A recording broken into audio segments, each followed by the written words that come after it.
Hello students, नमस्कार, सत श्री अकाल। स्वागत है आप सभी का आपके पसंदीदा channel magnet base IIT JEE और नीट यानी जीत के चैनल पर। और मैं अभिषेक अग्रवाल, आपका जेईई केमिस्ट्री फैकल्टी, लेकर आए हूं एक बहुत इंपॉर्टेंट टॉपिक, यानी कि गैसियस स्टेट्स ऑफ मैटर जो हम लोग पढ़ रहे हैं। कहना चाहिए इस पूरे चैप्टर का अगर 5 इंपॉर्टेंट टॉपिक्स हम निकालें तो इन 5 इंपॉर्टेंट टॉपिक्स में सबसे ऊपर होगी ये वाला टॉपिक जिसकी बात है काइनेटिक थ्योरी ऑफ गैस, जिसका नाम है kinetic theory of gases. Kinetic theory of gases को हम यहां डिस्कस करने जा रहे हैं और इस पर्टिकुलर टॉपिक के हमने 2 पार्ट बनाए। ये पार्ट 1 है जो अभी आप देख रहे हो। पार्ट 1 में हम सिर्फ पोस्टुलेट्स को डिस्कस करने जा रहे हैं, यानी कि हम लोग जो काइनेटिक थ्योरी ऑफ गैसेस के पोस्टुलेट्स होते हैं, जो उसके पॉइंट्स होते हैं, उन पॉइंट्स, उन पोस्टुलेट्स को हम डिस्कस करने वाले हैं अपने आज के इस वीडियो में। जो अजम्पशंस माने गए काइनेटिक थ्योरी को बताने के लिए, जो गैसेस की काइनेटिक थ्योरी में जो एवरेज काइनेटिक एनर्जी का फॉर्मूला निकलता है, उस फॉर्मूले को लाने के लिए जो कंसीडरेशंस किए गए, जो अजम्पशंस किए गए, वो हम इस पार्ट में डिस्कस करेंगे। पार्ट 2 में क्या डिस्कस होगा? पार्ट 2 में डिस्कस होगा डेरिवेशन, यानी कि वो जो काइनेटिक एनर्जी का फॉर्मूला आता है, गैसेस की जो काइनेटिक एनर्जी निकलती है, उसका प्रॉपर डेरिवेशन आपको पार्ट 2 में मिलेगा। और दोनों पार्ट इक्वली इंपॉर्टेंट है, क्योंकि अगर मैं तुम्हारे स्कूल एग्जाम की सबसे पहले अगर बात करूं तो स्कूल एग्जाम में ये सीधा 5 मार्क का क्वेश्चन आएगा। आपको इसके जितने भी पोस्टुलेट्स है पहले वो बताने होंगे and then followed by derivation, या डेरिवेशन ना सही तो आपको बस फॉर्मूला जरूर पूछ लेंगे, तो वो दोनों चीज आपके लिए जरूरी होंगी। कॉम्पिटेटिव एग्जाम की बात करूं तो कॉम्पिटेटिव एग्जाम में 100% आपको इस पर सवाल आएगा। पोस्टुलेट्स पर ना आए तो डेरिवेशन पर तो 100% आएगा, और जेईई में ज्यादातर डेरिवेशन बेस्ड ही सवाल आपसे पूछा जाएगा। डेरिवेशन के हिसाब से ही वो सवाल पूछा जाएगा। तो वो पोस्टुलेट्स आएंगे, बहुत सारे पॉइंट्स आएंगे जिसको अपन यहां डिस्कस करेंगे। तो kinetic theory of gas part 1 हम यहां डिस्कस करेंगे, और इसकी जो डीपीपी होगी वो पार्ट 2 के बाद आपको मिलेगी। यानी कि जो डीपीपी आएगी, डेली प्रैक्टिस प्रॉब्लम, वो पार्ट 2 में आपको यहां पर मिलेंगे, पार्ट 1 की जगह पर। मतलब यहां पर हम पार्ट 2 के बाद कंबाइंड डीपीपी आपको देंगे, जिसमें इस पर बेस्ड 15 सवाल होंगे। ठीक है, तो वो डीपीपी आप डाउनलोड कर लेना, जैसे अवेलेबल होगी आपको उसको डाउनलोड कर लेना है, और वो 15 सवाल पहले आपको खुद से ट्राई करना है। और आपको पता है भैया, डीपीपी पर बात नहीं रुकेगी, डीपीपी से आगे भी बात जाएगी, क्योंकि आपके प्रैक्टिस क्वेश्चंस होंगे। भर भर के हम लोग प्रैक्टिस क्वेश्चंस करने वाले हैं, इंपॉर्टेंट क्वेश्चंस हम उसमें देखेंगे, साथ ही प्रीवियस ईयर क्वेश्चन जरूर हम सॉल्व करने वाले हैं। तो लगभग 250-300 क्वेश्चन हम सॉल्व करेंगे। पिछले 30, 35, 40 सालों में जो क्वेश्चंस आए आईआईटी में, वो सारे क्वेश्चंस हम लोग देखेंगे प्रीवियस ईयर क्वेश्चन के तौर पे। तो वो चैप्टर वाइज होगा, तो चैप्टर के एंड में होगा। उसके बाद आपको एक टेस्ट सीरीज का फीचर आने वाला है वेबसाइट पर magnetbase.com पर, जहां पर आप टॉपिक वाइज, चैप्टर वाइज आप अपना टेस्ट खुद क्रिएट कर सकते हो और टेस्ट दे भी सकते हो। बाकी हम लोग भी क्रिएट करेंगे टेस्ट, तो वो टेस्ट आपको अपीयर करना है। हर संडे हम लोग क्विज कॉन्टेस्ट करा रहे हैं, उस क्विज कॉन्टेस्ट में भी इनके क्वेश्चंस आएंगे। साथ ही 1 shot revision, motivation sessions, notification based sessions, ये सारी चीजें आपको मिलती हैं मैग्नेट बेस के आईआईटी जेईई के कोर्स मॉड्यूल में। तो अब हम लोग देखते हैं काइनेटिक थ्योरी ऑफ गैसेस के बारे में, यानी कि अब हम स्टार्ट करते हैं काइनेटिक थ्योरी ऑफ गैसेस। पहले तुम ये समझना कि भाई ये थ्योरी आई क्यों थी, इस थ्योरी की जरूरत क्यों पड़ी। हमें सबसे इंपॉर्टेंटली गैस की काइनेटिक एनर्जी पता होनी चाहिए, और गैस में कौन होते हैं? गैस के मॉलिक्यूल्स। तो उन मॉलिक्यूल्स की काइनेटिक एनर्जी पता होनी चाहिए। अब तुम कहोगे सर बहुत सिंपल है, फिजिक्स में हमने पढ़ा है काइनेटिक एनर्जी 12mv² होती है। तो आप गैस के मॉलिक्यूल का मास बस बता दो और किस वेलोसिटी से वो मूव कर रहे हैं वो बता दो, तो 12mv² लगा देंगे, काइनेटिक एनर्जी होगी। इतना आसान नहीं है भाई, समझो। मास तो मैं तुमको बता दूंगा, चलो गैस मॉलिक्यूल्स का मान लो, मतलब मैंने 1 मोल कोई गैस ली है तो 6.023 × 10⁻23 मॉलिक्यूल्स है, बहुत ज्यादा मॉलिक्यूल्स है, लेकिन कोई बात नहीं, मैं मास तो तुमको बता दूंगा। लेकिन भाई साहब वेलोसिटी कैसे आएगी? सर वेलोसिटी तो बड़ी सिंपल है निकालना। सर वो जिस वेलोसिटी से भाग रहे होंगे वही वेलोसिटी होगी। भाई साहब क्या आपको लगता है कि सारे मॉलिक्यूल्स एक ही वेलोसिटी से भाग रहे होंगे? मतलब मेरा पूछने का तुमसे मतलब यह है कि अगर मैं 1 मोल गैस ले रहा हूं जिसमें 6.023 × 10⁻23 मॉलिक्यूल्स हैं, तो क्या ये सारे मॉलिक्यूल्स एक वेलोसिटी से भाग रहे होंगे?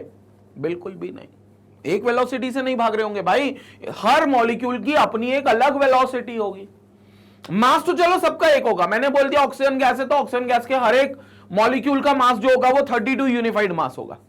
मास तो मान लेते हैं हम एक होगा, होता भी एक ही है, लेकिन वेलोसिटी थोड़ी ना एक होगी, क्योंकि they are in random motion, उनका रैंडम मोशन है। कोई मॉलिक्यूल कहीं भाग रहा है, कोई मॉलिक्यूल कहीं जा रहा है, किसी और की कोई और डायरेक्शन है, किसी की कोई और डायरेक्शन है, फिर ये आपस में कोलाइड करते हैं, कोलाइड करने के बाद फिर मैग्नीट्यूड और डायरेक्शन बदल लेते हैं। और याद करना, वेलोसिटी की जब हम बात करें तो velocity is a vector quantity, वो सिर्फ मैग्नीट्यूड के बदलने से नहीं बदलेगी, अगर डायरेक्शन भी बदल गई या सिर्फ डायरेक्शन बदल गई तो भी हम कहेंगे वेलोसिटी बदल गई। तो मॉलिक्यूल्स तो कांस्टेंट मोशन में है ना, कोई मॉलिक्यूल गैस के इधर जा रहे हैं तो कोई इधर जा रहे हैं, सबकी वेलोसिटी अलग अलग है। तो फिर हम कौन सी वेलोसिटी यहां पर देखेंगे, हम किस तरीके की वेलोसिटी यहां निकालेंगे? तो हम लोग बेसिकली निकालते हैं एवरेज वेलोसिटी। और फिर किस काइनेटिक एनर्जी की यहां हम बात करेंगे? तो हम बात करेंगे एवरेज काइनेटिक एनर्जी की। किसकी बात करेंगे? एवरेज काइनेटिक एनर्जी की बात करेंगे। तो जो मॉलिक्यूल्स होंगे वो सबकी एक रैंडम वेलोसिटी से मूव करेंगे, एक रैंडम मूवमेंट उनकी वेलोसिटीज में देखने को मिलेगा, और इस वजह से they will acquire average kinetic energy, और वो एवरेज वेलोसिटी के दम पर आएगा। बस उसी एवरेज को निकालने के लिए पूरी थ्योरी हम पढ़ने वाले हैं। अब इस काइनेटिक थ्योरी ऑफ गैसेस में हमें कुछ पोस्टुलेट्स के साथ डील करना पड़ेगा। पहले हमें कुछ इसके थ्योरी के पॉइंट्स मानने पड़ेंगे, बहुत सारे अजम्पशंस इस थ्योरी के दौरान रखे गए हैं, उन अजम्पशंस के बारे में पढ़ना पड़ेगा, जिसमें सबसे पहला तो the kinetic gas equation is based on the following postulates. पहला अजम्पशन या पहला पोस्टुलेट आप कह सकते हो यह है, a gas consist of a large number of very small spherical tiny particles which may be identified as the molecules. बहुत ही छोटे स्फेरिकल टाइनी पार्टिकल से बना हुआ है, जिसको हम मॉलिक्यूल्स कहते हैं। तो वो छोटे छोटे पार्टिकल से बना हुआ है जिनको बेसिकली हम मॉलिक्यूल कहते हैं। तो अगर कोई गैस है, मान लो हमने एक चैम्बर बनाया, गैस का कंटेनर बनाया, बेसिकली ये मेरे पास एक गैस का कंटेनर है,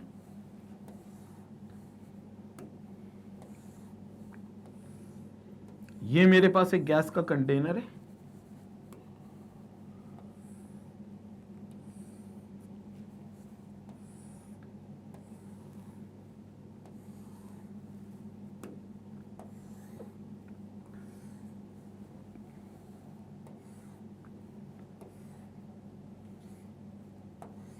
ये मेरे पास एक गैस का कंटेनर है। इस गैस के कंटेनर में मैंने एक गैस भर दी, सिंपल, ये मैंने एक गैस भर दी।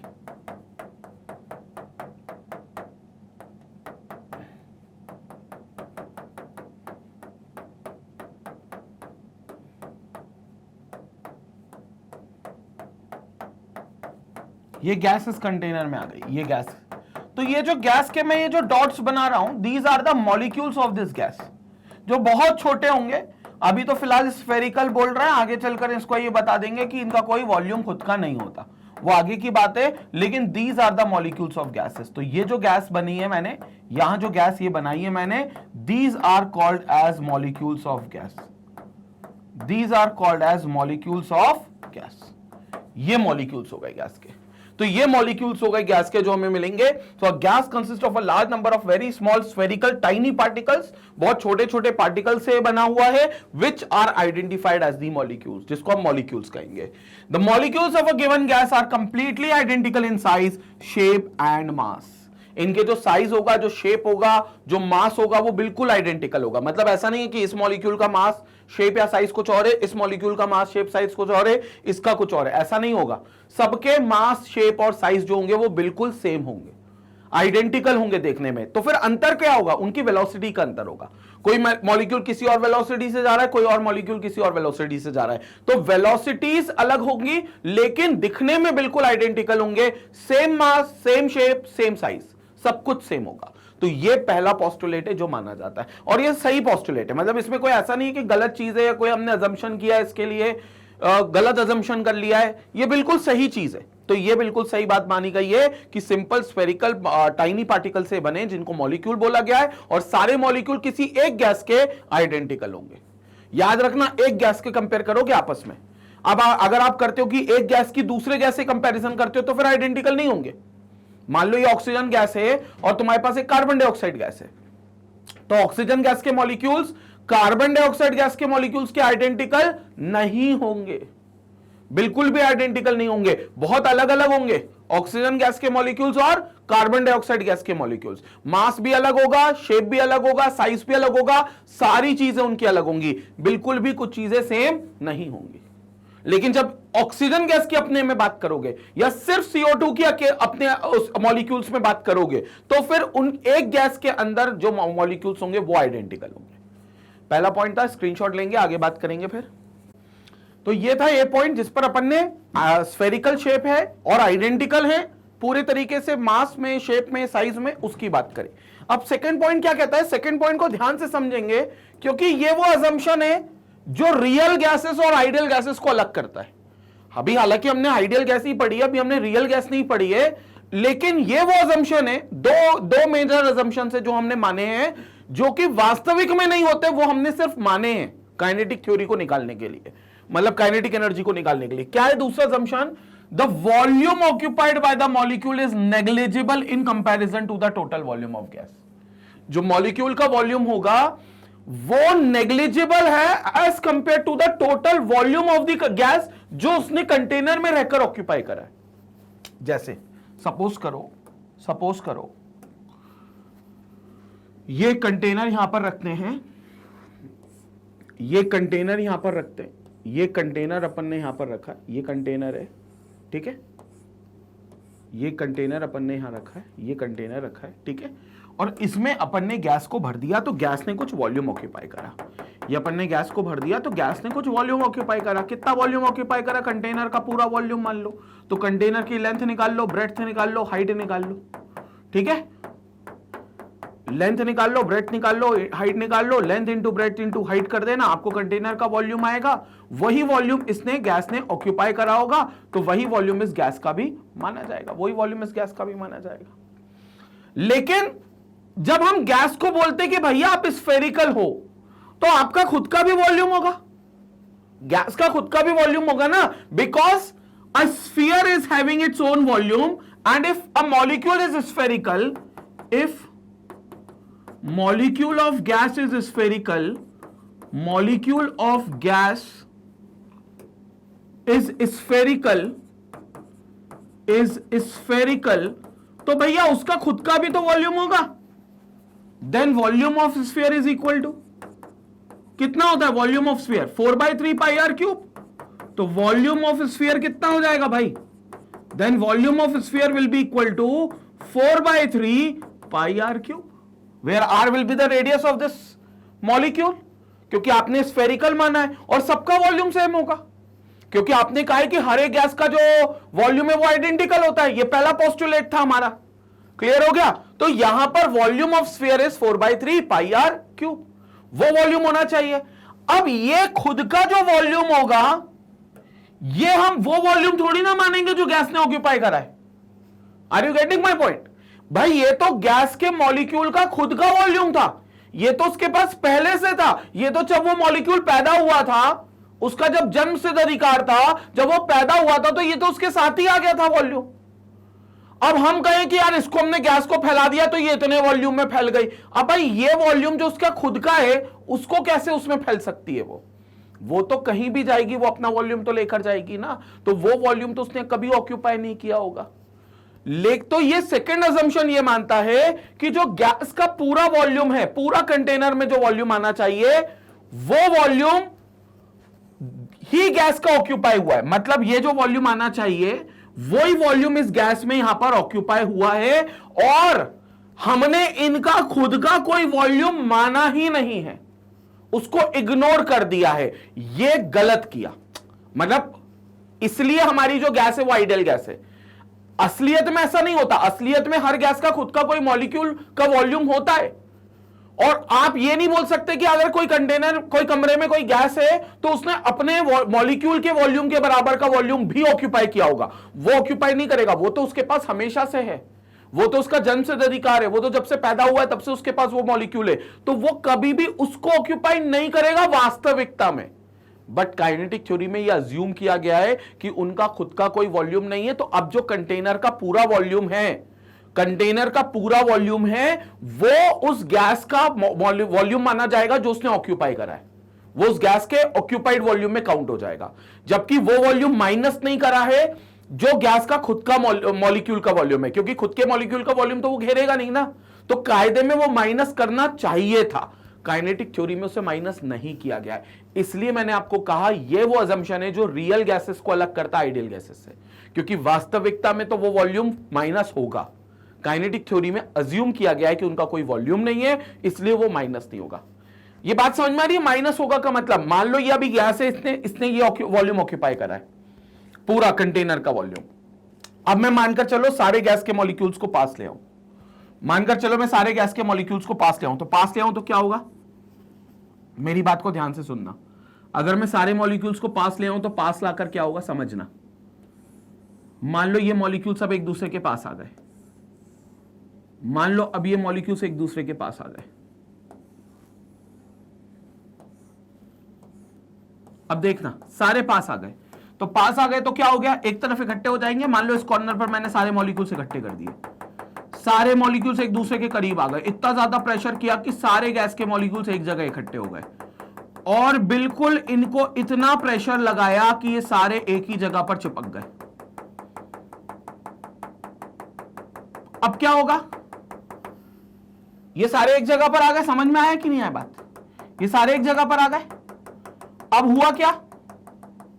अब हुआ ये कि एक्चुअली ये वो वॉल्यूम है, थोड़ा सा और कलर से मैं हाईलाइट करता हूं, दूसरे कलर से।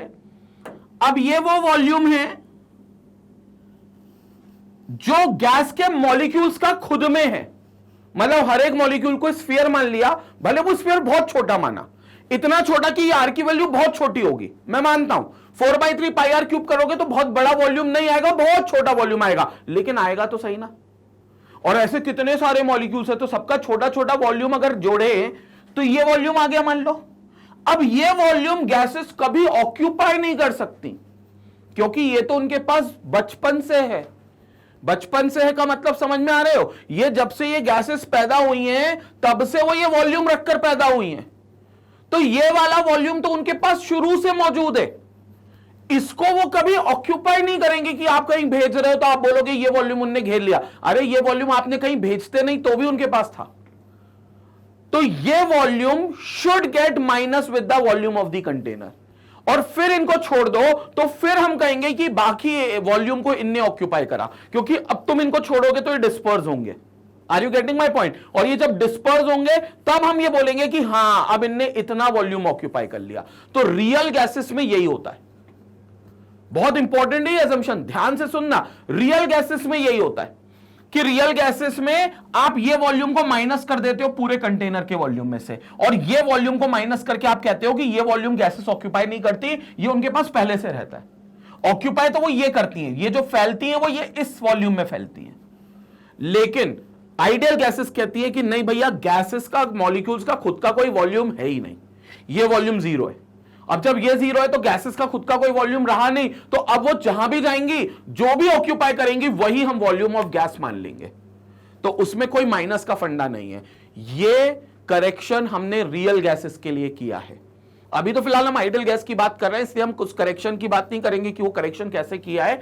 लेकिन यस, आइडियल गैस और रियल गैस में ये डिफरेंस बहुत इंपॉर्टेंट है। समझ में आया?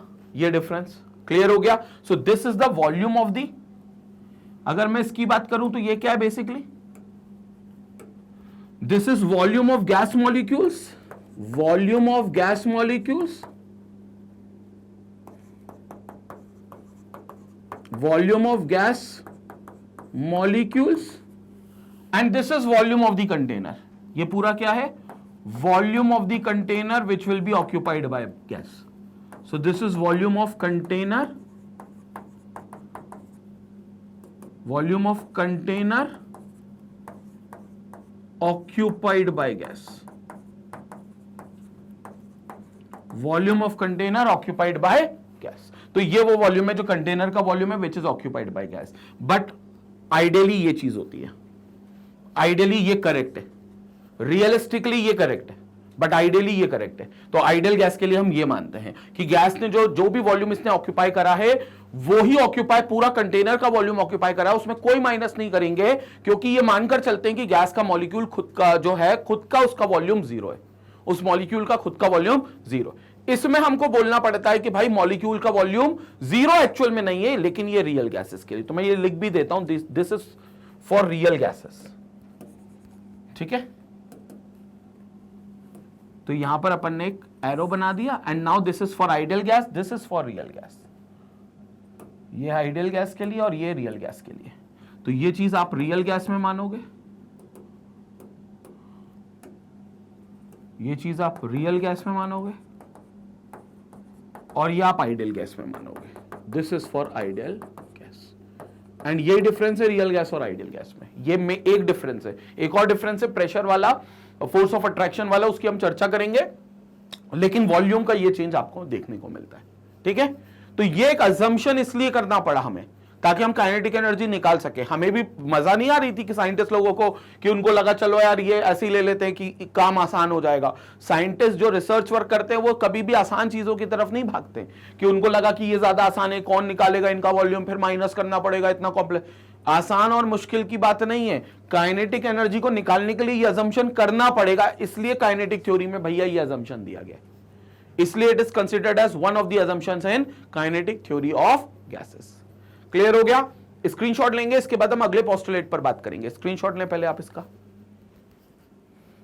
ओके, अब अगले पोस्टुलेट पर हम बात करते हैं, which is basically your C postulate.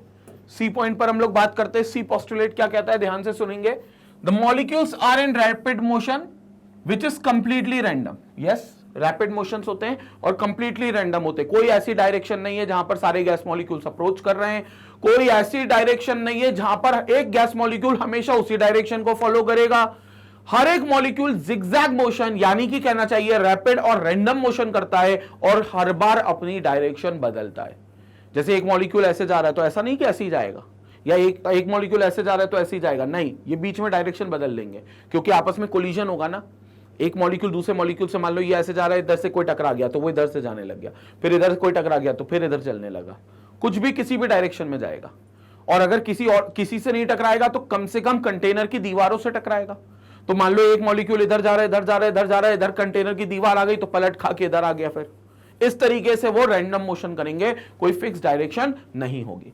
During their motion they collide with one another and with the sides of the vessel. वही बात जो मैंने अभी बताई, या तो आपस में टकराएंगे या फिर कंटेनर की दीवारों के साथ टकराएंगे। The pressure of the gas due to the collisions of molecules with the sides of the vessel. तो ये प्रेशर अप्लाई करेंगे, the pressure of the gas will be due to the collisions of molecules with the side of the vessel. तो इन gas का अपना एक pressure बनेगा, क्योंकि ये हमेशा टकराएंगे कंटेनरों की दीवार से, और जैसी कंटेनर की दीवार से टकराएंगे तो अपने ऊपर एक प्रेशर एक्सर्ट करते रहेंगे। इनका अपना एक प्रेशर आएगा जो कंटेनर की दीवार से टकराने पर, यानी कि कोलिजन के दौरान मिलेगा। क्लियर हो गया? So this was the C point. आगे चलते हैं हम डी पॉइंट पर, बट पहले स्क्रीनशॉट लेंगे। Okay, let's move to another point. अगले पोस्टुलेट पर चलते हैं, which is D postulate. D क्या कहता है? The collisions are perfectly elastic, that is there occurs no loss of energy when they collide with one another and with the sides of the vessel। Perfectly elastic collision होता है। Perfect elastic collision में पता है क्या चीजें होती है? दो चीजें कंजर्व रहती है, एक मोमेंटम, एक काइनेटिक एनर्जी। जो एनर्जी होगी वो कंजर्व रहेगी। तो उन्होंने बोल दिया the collisions are perfectly elastic and there occurs no loss of energy when they collide with one another and with the sides of the vessel. तो with the sides of the vessel भी अगर वो टकराते हैं, collide करते हैं, तो अपनी काइनेटिक एनर्जी में कोई चेंज नहीं करेंगे। इसका मतलब जो कोलिजन होगा वो परफेक्टली इलास्टिक होगा। ये बात याद रखना, in perfectly elastic collision, in perfectly elastic collision, ये फिजिक्स का टर्म है। फिजिक्स में कोलिजन्स हैं, एक इनइलास्टिक कोलिजन्स होता है, एक इलास्टिक कोलिजन्स होता है। परफेक्टली इलास्टिक कोलिजन में क्या होता है वो मैं आपको अभी एक्सप्लेन कर रहा हूं। यहां पर देखेंगे परफेक्टली इलास्टिक कोलिजन में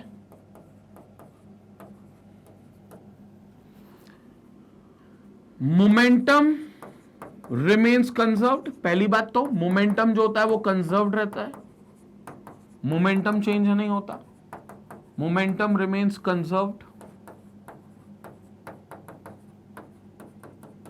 दूसरी बात, kinetic energy remains conserved, kinetic energy remains conserved. तो मोमेंटम कंजर्व्ड रहता है पहली बात, और दूसरी बात काइनेटिक एनर्जी कंजर्व्ड रहती है। So kinetic energy remains conserved. ये दो चीजें कंजर्व्ड रहती हैं परफेक्टली इलास्टिक कोलिजन में। तो momentum remains conserved and second is kinetic energy remains conserved. ये दो चीजें आपकी हमेशा कंजर्व्ड रहती हैं, इसलिए आप कोलिजन को परफेक्टली इलास्टिक मानते हो।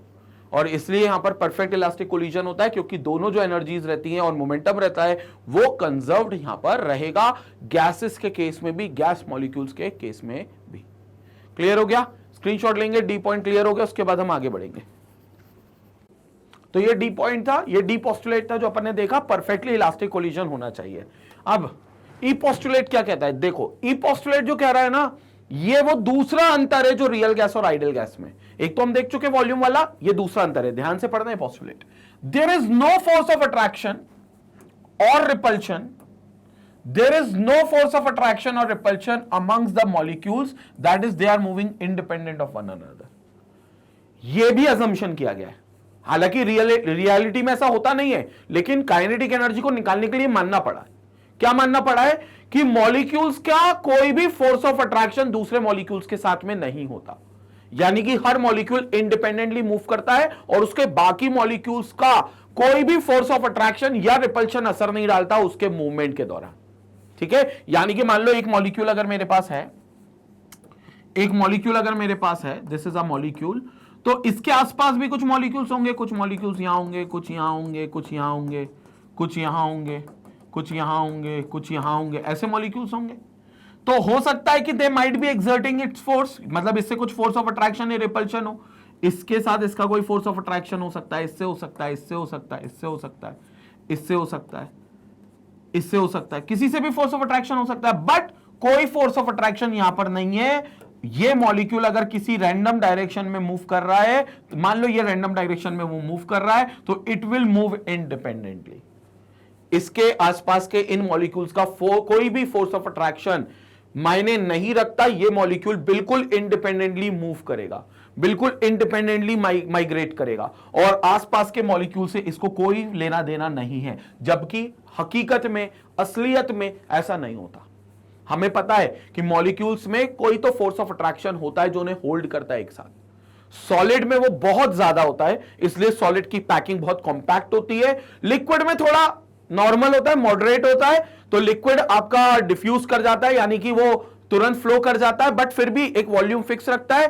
गैस में वो फोर्स ऑफ अट्रैक्शन बहुत ही कम होता है, बहुत ही कम, इसलिए गैस पूरी तरीके से कंटेनर के अंदर फैल जाती है, क्योंकि कोई मॉलिक्यूल से होल्ड नहीं करता बहुत स्ट्रांग फोर्स से, बहुत कम फोर्स ऑफ अट्रैक्शन होता है। लेकिन मुद्दा यह कि फोर्स ऑफ अट्रैक्शन होता है, माना कम होता है, बहुत कम होता है, लेकिन जीरो नहीं बोल सकते उसको, बट काइनेटिक एनर्जी को निकालने के लिए उसे जीरो बोलना पड़ेगा। काइनेटिक एनर्जी अगर आपको गैस के मॉलिक्यूल्स की निकालनी है या गैस की जो कंटेनर में है उसकी काइनेटिक एनर्जी निकालनी है, एवरेज काइनेटिक एनर्जी निकालनी है, तो यह अजम्पशन आपको मानना पड़ेगा कि आपस में मॉलिक्यूल कोई फोर्स ऑफ अट्रैक्शन नहीं निकाल रहा है, और एक मॉलिक्यूल जब भाग रहा है किसी वेलोसिटी से तो वो इंडिपेंडेंटली भाग रहा है, मतलब वो बाकी के फोर्स ऑफ अट्रैक्शन के कोई उसको इन्फ्लुएंस नहीं कर पा रहा है और वो इंडिपेंडेंटली इस तरीके से मूव कर रहा है। तो वो इंडिपेंडेंट जो मूवमेंट होगा, that is what we are having as a gas molecule. क्या मेरी बात समझ पड़ी? क्लियर हो गया? कमेंट सेक्शन में जरूर लिखेंगे।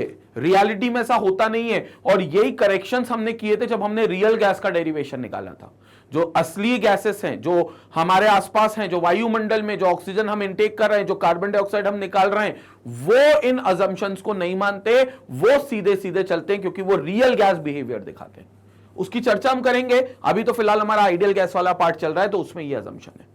तो this was the E point, that they are moving independent of one another. अब हम लोग चलते हैं अगले पॉइंट पर, which will be the F point. Screenshot ले पहले इसका लेके। Okay, now let's move to another point. अब आता है इसका एफ पॉइंट। एफ पॉइंट क्या कहता है, ध्यान से सुनेंगे एफ पॉइंट के बारे में। At any instant a given molecule can have energy ranging from a small value to very large value.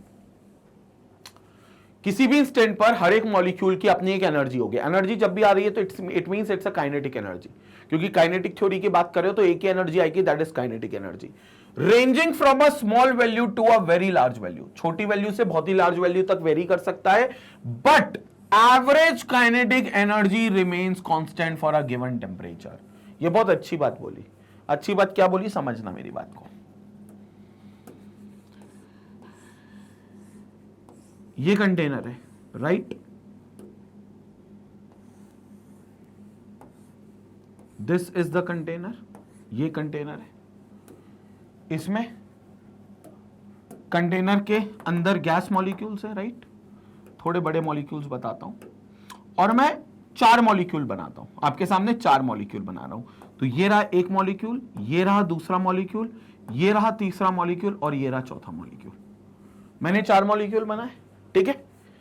आपको क्या लगता है ये जो 4 मॉलिक्यूल मैंने बनाए हैं,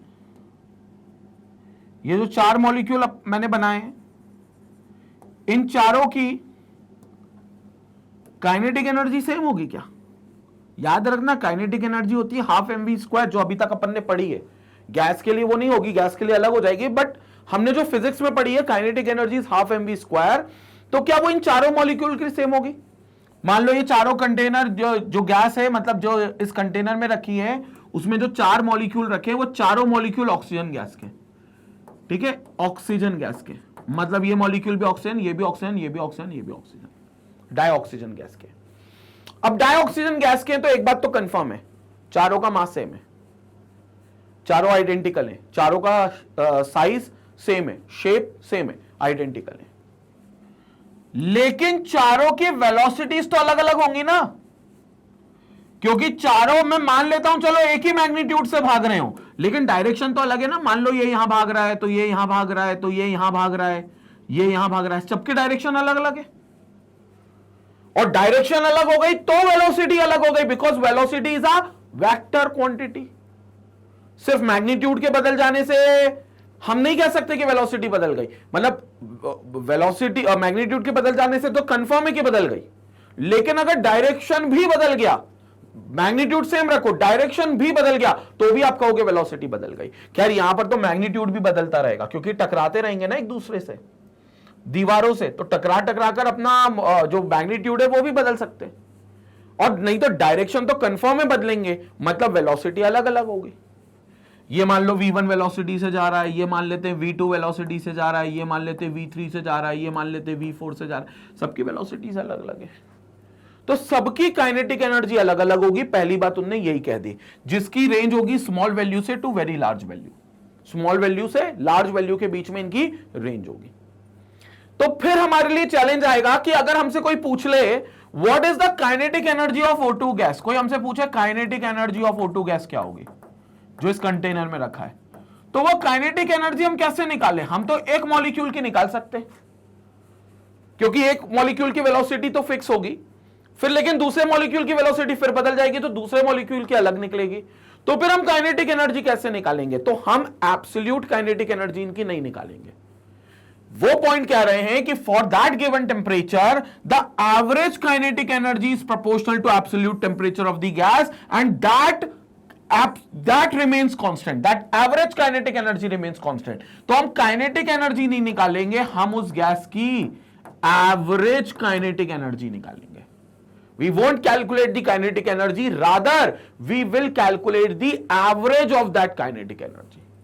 तो भैया वो एवरेज निकलता अल्टीमेटली काइनेटिक एनर्जी का, और जो बिल्कुल सटीक है, क्योंकि सिंपल सी बात है ना, कोई आपसे पूछे कि मैं बीइंग अ टीचर मुझसे पूछे आपकी क्लास का परसेंटेज क्या रहा इस एग्जाम रिजल्ट में, मान लो 10th क्लास का एग्जाम रिजल्ट है, परसेंटेज क्या रहा, अब मैं क्या बताऊं, टॉपर का कुछ अलग परसेंटेज आया है, उससे जो सेकंड टॉपर है उसका कुछ अलग आया है, थर्ड टॉपर का कुछ और आया है, फोर्थ टॉपर का कुछ और आया है, मतलब सबके परसेंटेज अलग अलग आए। तो what I will do, I take the average of everything, और फिर मैं बोल दूंगा सर मेरा जो एवरेज स्कोरिंग आई है परसेंटेज की वो 85-86 परसेंटेज कुछ स्कोरिंग आई है, तो वो मैं एवरेज बताऊंगा। सो इन द सेम सिनेरियो, जब मेरे पास गैस के मॉलिक्यूल्स अलग अलग हैं, मॉलिक्यूल्स चलो सेम है लेकिन गैस के मॉलिक्यूल्स की वेलोसिटीज अलग अलग हैं, तो उस केस में मैं काइनेटिक एनर्जी कौन सी निकालूंगा? एवरेज काइनेटिक एनर्जी निकालूंगा। So this will become the average kinetic energy, और ये एवरेज काइनेटिक एनर्जी होती है बहुत इंपॉर्टेंट। इसी के लिए हम लोग पढ़ते हैं काइनेटिक थ्योरी ऑफ गैसेस, इसी के लिए हम लोग पढ़ते हैं पूरे तरीके से क्या?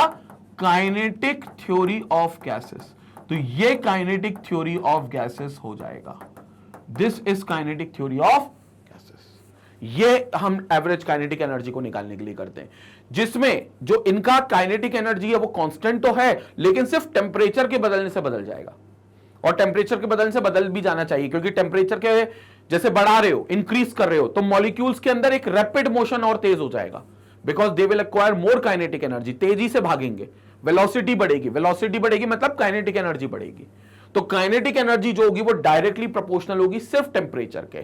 टेम्परेचर कांस्टेंट रखा है तो एवरेज काइनेटिक एनर्जी कांस्टेंट है, टेम्परेचर बदलोगे तो एवरेज काइनेटिक एनर्जी बदल जाएगी, वो भी डायरेक्टली प्रोपोर्शनल है, ये बात याद रखना। So we can also write average kinetic energy, average kinetic energy is directly proportional to absolute temperature of the gas. तो टेम्परेचर जो भी होगा केल्विन में, एब्सोल्यूट बोला इसलिए केल्विन में ही लिखना पड़ेगा हमें। So absolute temperature of gas के डायरेक्टली प्रोपोर्शनल होगा, एब्सोल्यूट टेम्परेचर ऑफ गैस के बिल्कुल डायरेक्टली प्रोपोर्शनल होगा। तो it's absolutely directly proportional to absolute temperature of gas, जो एवरेज काइनेटिक एनर्जी होगी।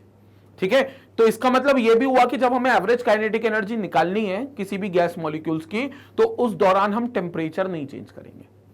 तो this will be at a given temperature, एक फिक्स टेम्परेचर पे होगा। तो मतलब काइनेटिक एनर्जी जो एवरेज निकलेगी वो एक स्पेसिफिक टेम्परेचर पे ही निकलेगी। ये पॉइंट बहुत इंपॉर्टेंट है, तो ये ऊपर स्टार बना के लिख लेना।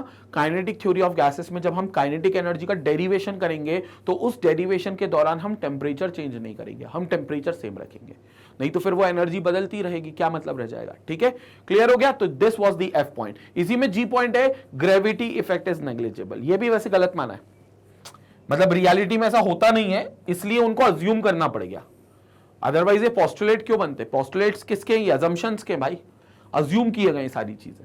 तो अज्यूम किया गया है कि ग्रेविटी इफेक्ट इज नेग्लिजिबल, वो ये माना जाएगा कि ग्रेविटी का कोई इंपैक्ट नहीं है। जैसे मॉलिक्यूल अगर एक ऊपर जा रहा है अपनी वेलोसिटी से, तो वो उसकी वेलोसिटी से जिससे को ऊपर जा रहा है, उसमें नीचे से जो ग्रेविटी उसको खींचकर नीचे लाना चाहती है उसका कोई लेना देना नहीं है, वो कोई इन्फ्लुएंस नहीं कर रही, कोई ग्रेविटी है ही नहीं। नो ग्रेविटी, जीरो ग्रेविटी वहां मान ली है, होता नहीं है रियलिटी में। अंतर आएगा रियल गैसेस और आइडियल गैस में, बट यहां ग्रेविटी इफेक्ट इज नेग्लिजिबल, इसमें कोई ग्रेविटी का इफेक्ट नहीं है, तभी जाकर हम काइनेटिक एनर्जी निकाल सकते हैं।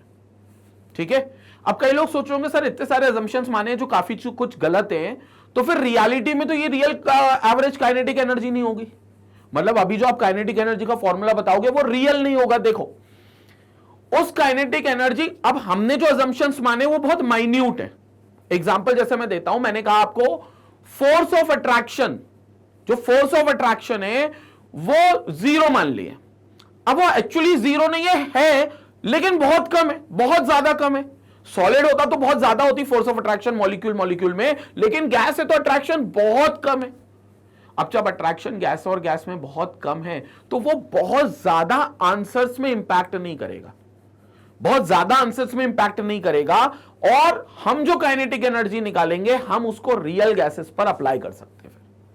तो हम वो जो काइनेटिक एनर्जी निकालेंगे उसमें चूंकि वो जो करेक्ट जो हमने अजम्पशंस करे बहुत माइन्यूट अजम्पशंस हैं, कोई चीज बहुत कम, आप 0.0001 आ रही है तो हमने उसको जीरो मान लिया। ठीक है, तो इससे आंसर पे बहुत ज्यादा इंपैक्ट नहीं पड़ेगा, और वो गैसेस पर हम रियल गैसेस पर भी अप्लाई कर सकते हैं। बाकी फिर हम रियल गैसेस के लिए भी देखेंगे, क्योंकि रियल गैसेस में हम दोनों करेक्शंस करेंगे, जो हमने मेन दो असम्पशंस माने उनमें दोनों करेक्शन करके लाएंगे, तब हम वो काइनेटिक एनर्जी भी देखेंगे। बट फिलहाल ये हमारे पोस्टुलेट्स है काइनेटिक थ्योरी ऑफ गैसेस के। स्क्रीनशॉट लेंगे फिर हम आगे भी बात करेंगे।